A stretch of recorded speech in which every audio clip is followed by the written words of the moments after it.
please welcome Wilfred Fan.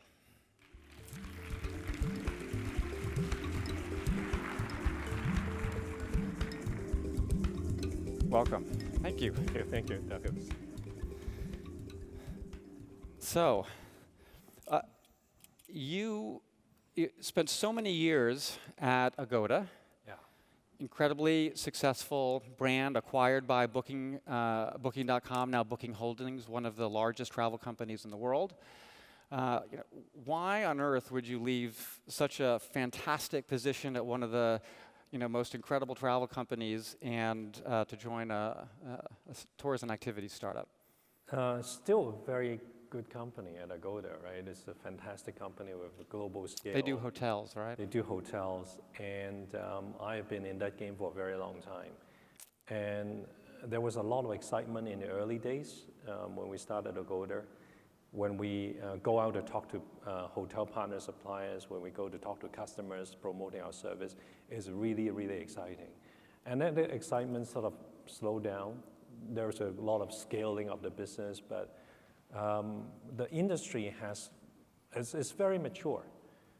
But when I got in touch with the founders at Klook, Eric and Ethan in particular, how they describe the business and the marketplace is just like how I remember it in the early days of Agoda.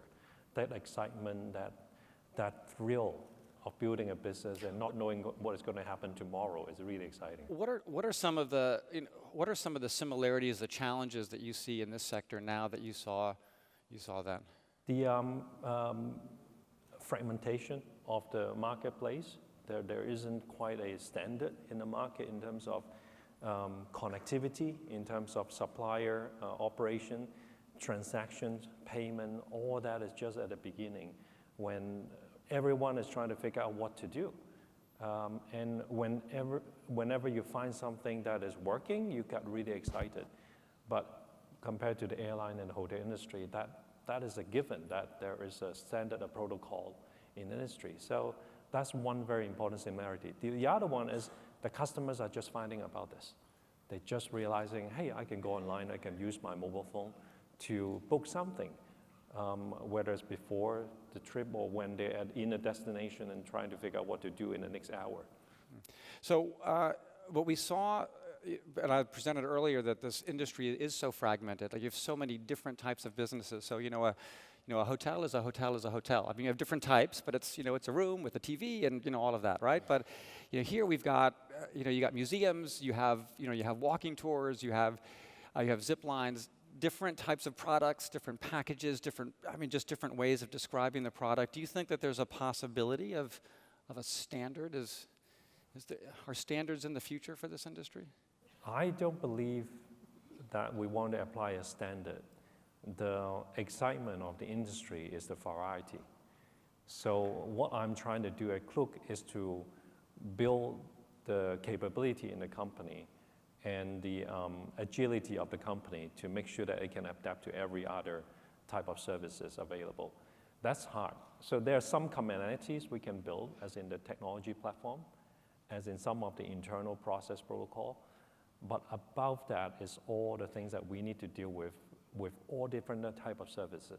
You had a classification of 5 or 6 different areas.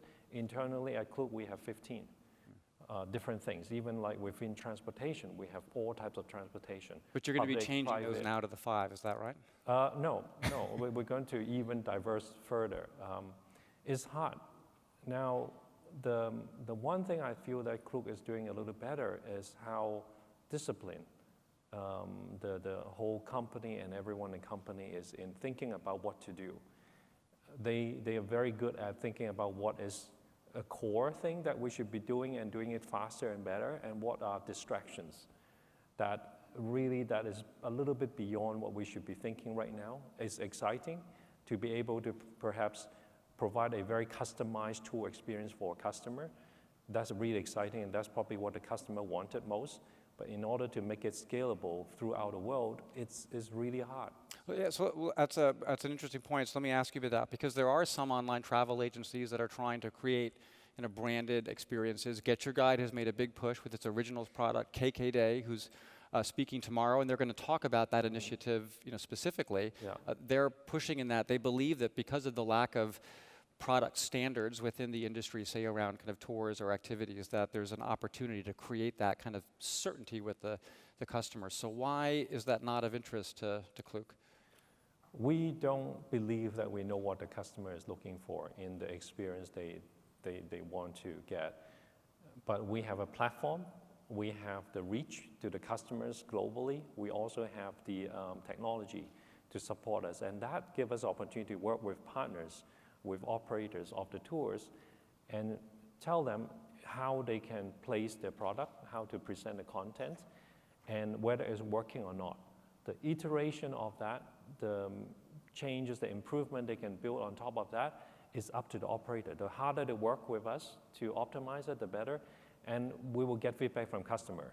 Most importantly, are they going to open the wallet to buy something? And then we look at all the details on the data, traffic, conversions, tick rates, and how long people stay on the page looking at the service, and then post customer services and review. All that come together that we can share back with the operators, say, is it working or is it not working? And if it's not working today, make a small change tomorrow. Fine tune it every day until we find a sweet spot. So we are not the team or the brand to actually tell customer what they need.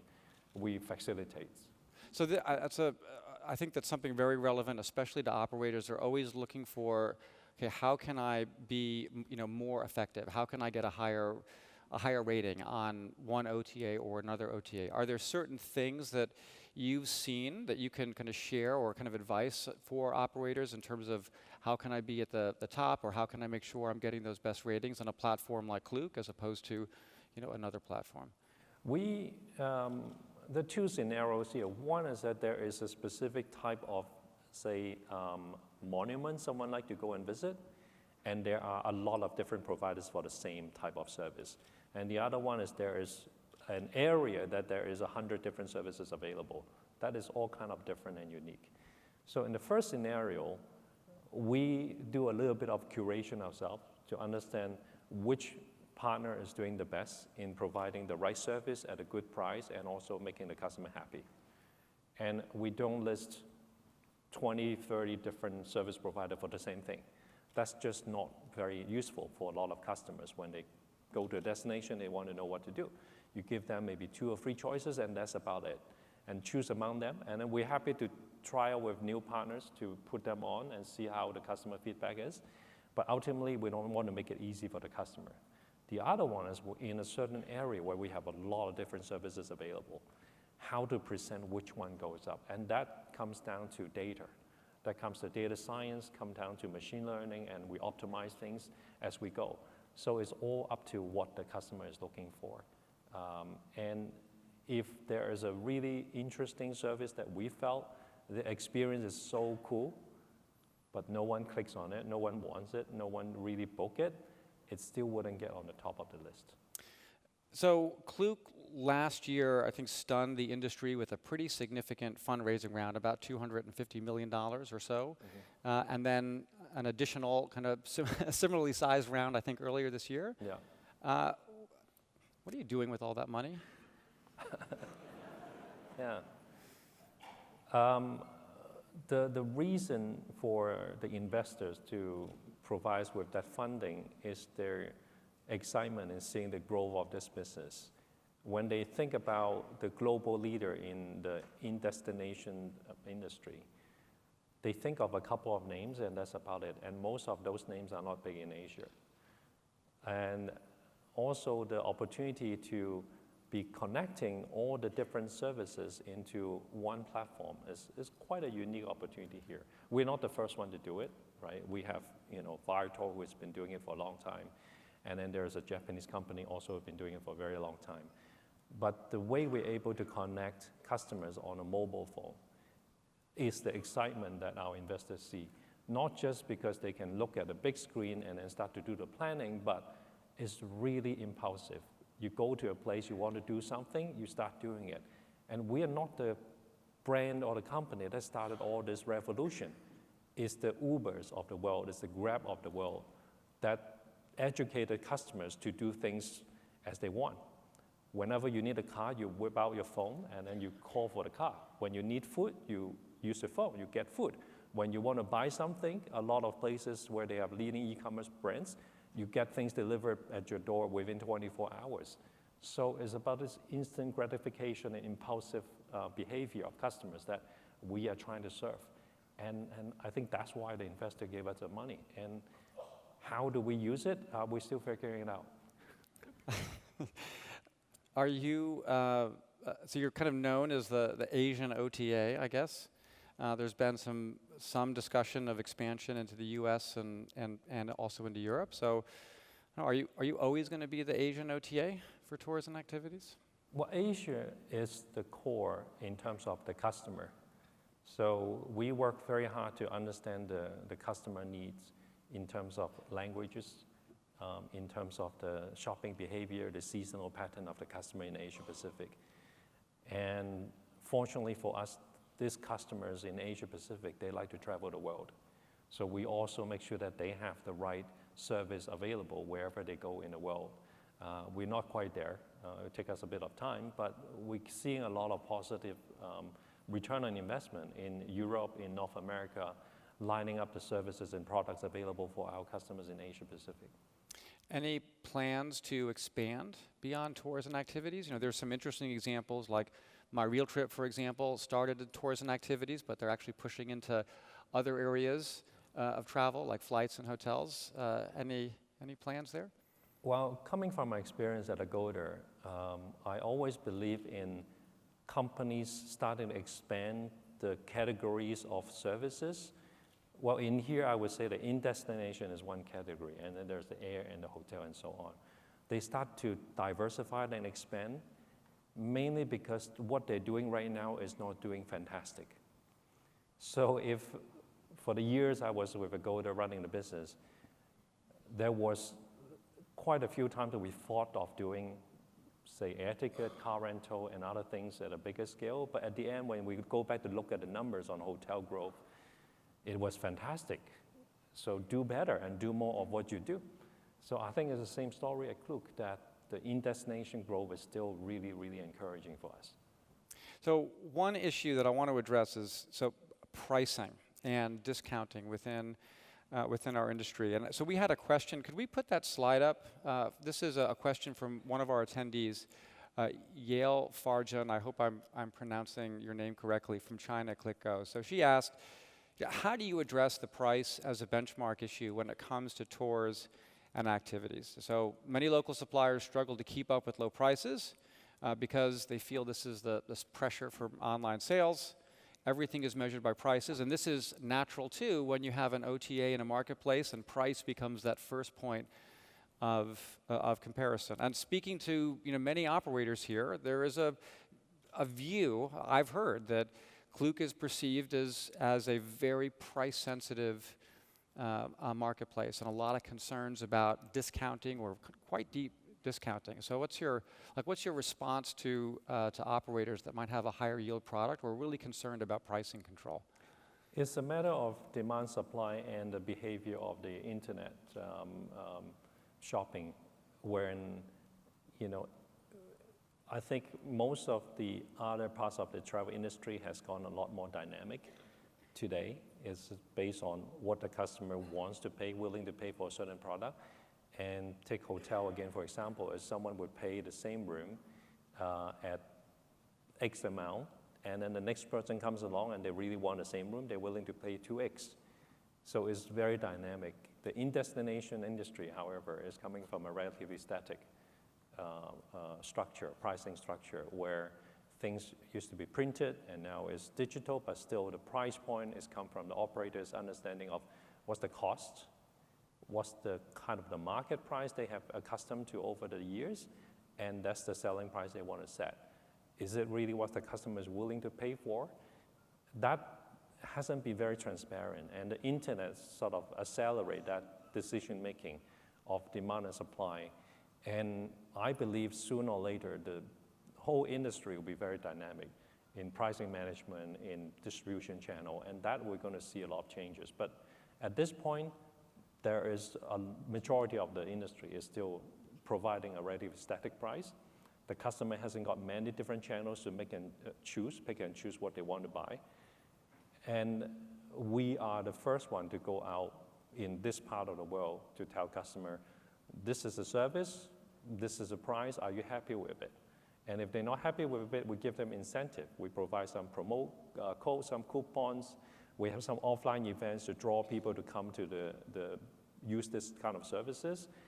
And we start to see where would be the sweet spot for any particular origin customers to a certain destinations, and then this product they're willing to pay for at a certain price point. And our understanding will be shared with our partners who work with us. But and by the way, if anyone has a question for Wilfred, please raise your hand. And actually, we have somebody here. If we could bring a mic here, but just a quick follow-up on that while we're waiting for the mic on that question. So if I'm an operator and I have an arrangement with you and I've given you a bunch of tickets, and it turns out that your selling price ends up being below the price that I'm offering, I don't feel like I have control over, and I want to have control over my products on your platform. If I come to you, like what do I do? Can I introduce or can I ask for a minimum selling price from a partner like Klook? Of course, the operators will be able to decide, how much they want to present, and it is our job to tell the operators what is working and what is not working, because we do have a lot of traffic, a lot of data to share, and if the incentive, if the ultimate motivation for the operators is to increase the number of business customers coming through, then work with us. Hi, my name is Lauren Shannon. I'm with Arigato Japan Food Tours in Tokyo and the rest of Japan. My question is still based on pricing. Have you done any A/B testing on sort of like plus alpha offers as opposed to deep discount offers? Because my original background was in the restaurant business, and people used to believe, like yourself, that the discount, related pricing was driving guests, but we actually found out in the data over time that adding an extra dessert or an extra drink actually was a bigger motivation. So has Klook thought about adding the extra secret sauce from Klook where you get something in addition to drive demand instead of asking operators to discount your pricing? Very good question. Yes, we have been trying. Mainly we have been trying with the larger brands, the attractions of the world, where we continue to add services, what we call internally as combos. For a lot of theme parks, we have the admission plus fast pass plus meal coupons and other things, and see how that works out. And if certain line of the services, certain combinations are not working out, we work with the operators to try to test something else. So it's working, but we don't really have a very global coverage of that service right now, pretty much going top down in the highest volume product and then work our way through all the operators that we work with. So yes, certainly we would love to help to upsell a customer on additional things they may not be thinking about, because we on average capture a transaction with a customers 2 weeks before they arrive at destinations, and we have another 14 days time to upsell, where there's a service coming from the same operator, ideally, but also complementary services, where they might have booked an experience, a tour, a walking tour, a local tour, and they may not have figured out how to go there to start a tour. Then we have train tickets available for Japan in particular that is selling quite well, but they may not connect the dot before they actually arrive at destinations, and that's where we come in to help them. We have one more question here. Hello, my name's Monique. I'm from Walk Melbourne Tours. We do food tours in Melbourne. And my question is about dynamic pricing. So still about pricing, and not so much about value add, but about technology-driven, time-sensitive or volume-sensitive kind of pricing, where the technology can drive it based on a number of parameters that the OTA and the supplier can work on together. It happens in hotels, so I'm just wondering when it might come across to tours and activities. Well, in the hotel world, it's taken a long time for that to evolve. And the first reaction was resistance, because a lot of the hotel operators, they feel like they're cutting the price. But after almost a decade of going back and forth in the dynamic pricing, the paradigm shift, everyone has adapted, and everyone is benefiting from it. And that's taken more or less a decade, the way I observe it. The in-destination industry is going to move a lot faster, helped by the technology, helped by the mobility of the customers in general, helped by the globalization of everyone moving around and the low-cost carrier. It's just a different generation of growth that we are seeing. There still will be a little bit of friction. There will still be a little bit of downturn in the list price, that if you don't bring it down to the customer desired price point, you cannot upsell them afterwards. So there will be a bit of disruption coming that I can see. And the one that we adapted first and will give a try, will learn from the experience, will benefit the most. One question that also came in from another attendee had to do with connectivity. So this is something that's really made a lot of progress in the US and Europe. You have a lot of these reservation systems building connections to the big distribution platforms like Expedia and TripAdvisor and Get Your Guide and so on. But Klook seems to be a bit behind. What are your plans in terms of connecting to some of those reservation systems? Well, we do have a growing team that works on connectivity, a very focused team that are able to connect to all types of APIs around the world. But we look at it from a supply perspective is the Western Hemisphere is more mature in that sense, and we do invest a lot of resources to get ourselves connected there. In Asia Pacific, however, is a newer industry. The technology service provider, they are newer to the market. Most of the service provider and operators are not quite connected. They may not even have an in-house, back-of-house operating system running the business. A lot of the small operators, they still rely on a physical book and pen and paper to record their transactions and file the tax. So when that starts to pick up, when the technology becomes more available to the operators in this part of the world, we are ready. I think it's encouraging to see that development, but we actually can't do much if the operator doesn't adapt the technology. So we actually have to take a step backwards to have a team doing a lot of manual processing. So I think part of the reason why we're doing well is because we are willing to invest in the manual processing of payment transactions, calling up the suppliers and operators, say, hey, do you still have more space for our customers coming tomorrow?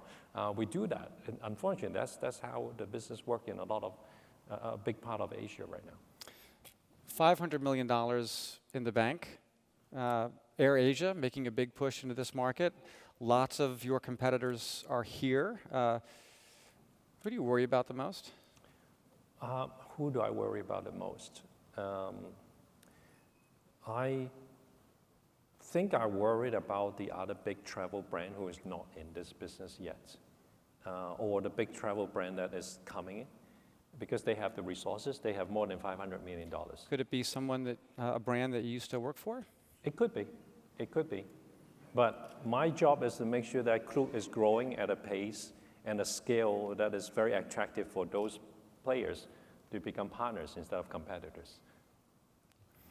So I want to close the interview. There's a game that I sometimes like to play, and I think you're willing. So this is a game. It's called Either Or. Okay. So I'll give you a couple of options, and you can choose one. So for example, if I say, vanilla or chocolate, you would say? Chocolate.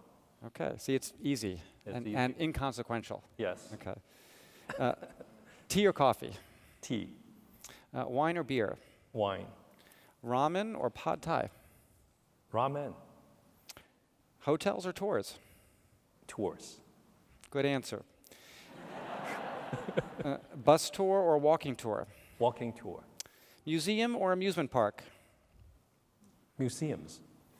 Tour with a professional guide or an experience with a local? Tour with a guide. iPhone or Android? Android. WeChat or WhatsApp? WhatsApp. Amazon or Alibaba? Alibaba. Didi or Grab? Grab. India or Indonesia? Indonesia. China or America?